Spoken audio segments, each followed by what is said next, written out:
ಒಂದು ಚೊಂಬಿನಲ್ಲಿ ನೀರನ್ನು ತುಂಬಿಸಿ ದಿನವೂ ದೇವರ ಕೋಣೆಯಲ್ಲಿ ಇಟ್ಟರೆ ಏನಾಗುತ್ತೆ? ಚೊಂಬಿನಲ್ಲಿ ನೀರು ಇಡುವುದಕ್ಕೂ ತಿರುಪತಿ ತಿಮ್ಮಪ್ಪನಿಗೂ ಇರುವ ಸಂಬಂಧವೇನು? ಬಡತನ ದೂರವಾಗಿ ಮನೆಗೆ ದೇವರ ಕೃಪೆ ಲಭಿಸಲು ಚೊಂಬಿನಲ್ಲಿ ನೀರನ್ನು ಯಾವ ರೀತಿ ಇಡಬೇಕು? ಪೂಜೆ ಮಾಡುವಾಗ ಯಾವೆಲ್ಲ ತಪ್ಪುಗಳನ್ನು ಮಾಡಬಾರದು ಎಂದು ಈ ವಿಡಿಯೋದಲ್ಲಿ ತಿಳಿಯೋಣ. ಎಷ್ಟೋ ಜನರ ಮನೆಯಲ್ಲಿ ನೋಡಿರ್ತೀರಾ, ದೇವರ ಕೋಣೆಯಲ್ಲಿ ಒಂದು ತಾಮ್ರ ಅಥವಾ ಹಿತ್ತಾಳೆ ಚೊಂಬಿನಲ್ಲಿ ನೀರನ್ನು ದೇವರ ಪಕ್ಕ ಇಟ್ಟಿರುತ್ತಾರೆ. ಈ ಸಂಪ್ರದಾಯ ತಿರುಪತಿ ಕ್ಷೇತ್ರದಲ್ಲಿ ಇಂದಿಗೂ ನಡೆಯುತ್ತದೆ ಎಂದು ಎಷ್ಟೋ ಜನರಿಗೆ ಗೊತ್ತಿಲ್ಲ.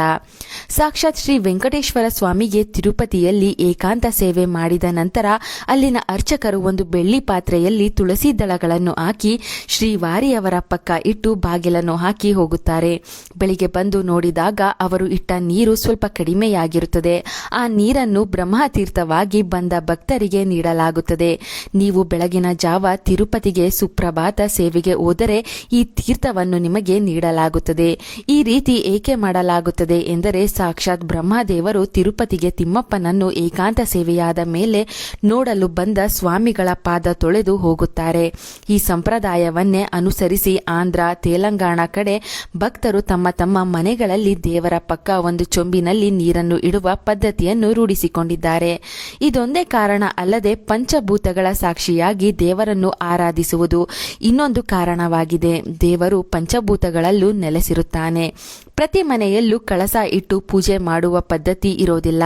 ಅಂತಹ ಮನೆಯಲ್ಲಿ ಈ ರೀತಿ ಚೊಂಬಿನಲ್ಲಿ ದೇವರ ಮುಂದೆ ನೀರನ್ನು ಇಟ್ಟು ಪೂಜಿಸಿದರೂ ಕೂಡ ಕಳಸ ಇಟ್ಟು ದೇವರ ಪೂಜೆ ಮಾಡಿದ ಪುಣ್ಯ ಫಲವು ಲಭಿಸುತ್ತದೆ. ಈ ಚೊಂಬನ್ನು ದೇವರ ಕೋಣೆಯಲ್ಲಿ ಯಾವ ದಿಕ್ಕಿನಲ್ಲಿ ಇಡಬೇಕು ಎಂದು ತಿಳಿಯುವುದಾದರೆ, ದೇವರ ಕೋಣೆಯಲ್ಲಿ ಈಶಾನ್ಯ ದಿಕ್ಕಿನಲ್ಲಿ ಚಿಕ್ಕದಾಗಿ ಅಷ್ಟದಳ ಪದ್ಮದ ರಂಗೋಲಿ ಬರೆದು ಅದರ ಮೇಲೆ ಚಿಕ್ಕ ತಟ್ಟೆ ಇಟ್ಟು ಚೆನ್ನಾಗಿ ತೊಳೆದ ಒಂದು ಚೊಂಬಿಗೆ ಶುದ್ಧ ಜಲವನ್ನು ತುಂಬಿಸಿ ಇಡಬೇಕು. ಆ ಚೊಂಬಿಗೆ 3 ಕಡೆ ಗಂಧ ಕುಂಕುಮದ ಬೊಟ್ಟನ್ನು ಇಡಬೇಕು. ಸಾಧ್ಯವಾದರೆ ಒಂದು ತುಳಸಿ ದಳವನ್ನು ಕೂಡ ಈ ಚೊಂಬಿಗೆ ಹಾಕಬಹುದು. ಯಾವುದೇ ಕಾರಣಕ್ಕೂ ಕೆಮಿಕಲ್ ತುಂಬಿದ ಅರಿಶಿಣ ಕುಂಕುಮವನ್ನು ಶುದ್ಧ ಜಲಕ್ಕೆ ಬೆರೆಸಬೇಡಿ. ಮರುದಿನ ಆ ನೀರನ್ನು ತುಳಸಿ ದಳದ ಸಹಾಯದಿಂದ ಮನೆಯ ಎಲ್ಲಾ ಮೂಲೆಗಳಿಗೂ ಪ್ರೋಕ್ಷಣೆ ಮಾಡಿ. ಇದರಿಂದ ಮನೆಯ ಎಲ್ಲಾ ನೆಗೆಟಿವ್ ಶಕ್ತಿಗಳು ಹೊರ ಹೋಗುತ್ತದೆ. ಉಳಿದ ನೀರನ್ನು ಮನೆಯ ಸದಸ್ಯರು ಸೇವಿಸಿ. ಇದರಿಂದ ಅನಾರೋಗ್ಯ ಸಮಸ್ಯೆಗಳು ಬರೋದಿಲ್ಲ. ತಾಮ್ರದ ಚೊಂಬಿನಲ್ಲಿಟ್ಟ ನೀರನ್ನು ಸೇವಿಸುವುದು ಆರೋಗ್ಯಕರ. ನೀರನ್ನು ಸೇವಿಸಲು ಆಗದಿದ್ದರೆ ತುಳಸಿ ಗಿಡಕ್ಕೂ ಈ ನೀರನ್ನು ನೀವು ಹಾಕಬಹುದು. ನಿತ್ಯವೂ ನೀರನ್ನು ಬದಲಿಸಲು ಸಾಧ್ಯವಾಗದಿದ್ದರೆ ದಿನ ಬಿಟ್ಟು ದಿನ ಅಥವಾ 3 ದಿನಕ್ಕೊಮ್ಮೆ ಬದಲಿಸಿದರೆ ಸಾಕು. ಚೊಂಬಿನಲ್ಲಿ ಈ ರೀತಿ ನೀರನ್ನು ಇಡುವುದು ತುಂಬಾ ಶುಭಕರ. ಇದರಿಂದ ದೇವರ ಕೃಪೆ ಮನೆಗೆ ಲಭಿಸಿ ಅನೇಕ ಕಷ್ಟಗಳು ನಿಮ್ಮಿಂದ ದೂರವಾಗುತ್ತದೆ. ಹಣ, ಆರೋಗ್ಯ, ವ್ಯಾಪಾರ, ಉದ್ಯೋಗ, ವಿದ್ಯೆ ಯಾವುದೇ ಸಮಸ್ಯೆಗಳಿದ್ದರೂ ಭಗವಂತನ ಕೃಪೆ ಪ್ರಾಪ್ತಿಯಾಗುತ್ತದೆ. ಇನ್ನು ದೇವರ ಪೂಜೆ ಮಾಡುವವರು ಯಾವಾಗಲೂ ನೆಲದ ಮೇಲೆ ಕುಳಿತು ದೀಪಾರಾಧನೆ ಮಾಡುವ ಬದಲು ಒಂದು ಮಣೆ ಅಥವಾ ಚಿಕ್ಕ ಚೌಕಾಕಾರದ ಚಾಪೆಯನ್ನು ಹಾಕಿಕೊಂಡು ಅದರ ಮೇಲೆ ಕುಳಿತು ಪೂಜೆ ಮಾಡಬೇಕು. ದೇವರ ಮುಂದಿಟ್ಟ ದೀಪಗಳು ನೆಲಕ್ಕೆ ಸ್ಪರ್ಶ ಮಾಡುವಂತಿರಬಾರದು.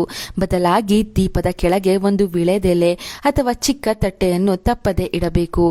ದೀಪಗಳಿಗೆ ತುಪ್ಪ, ಕೊಬ್ಬರಿ ಎಣ್ಣೆ, ಎಳ್ಳೆಣ್ಣೆಯನ್ನು ಬಳಸಬಹುದು.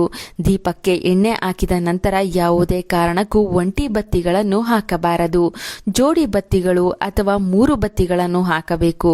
ಬಲಗಡೆ ದೀಪಕ್ಕೆ 3 ಬತ್ತಿಗಳು, ಎಡಗಡೆ ದೀಪಕ್ಕೆ 3 ಬತ್ತಿಗಳನ್ನು ಹಾಕಬೇಕು.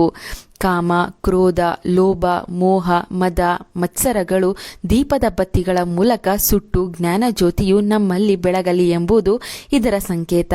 2 ಬತ್ತಿಗಳನ್ನು ಹಾಕಿ ದೀಪಾರಾಧನೆ ಮಾಡಿದರೆ ಆತ್ಮ ಪರಮಾತ್ಮದ ಸಂಕೇತ.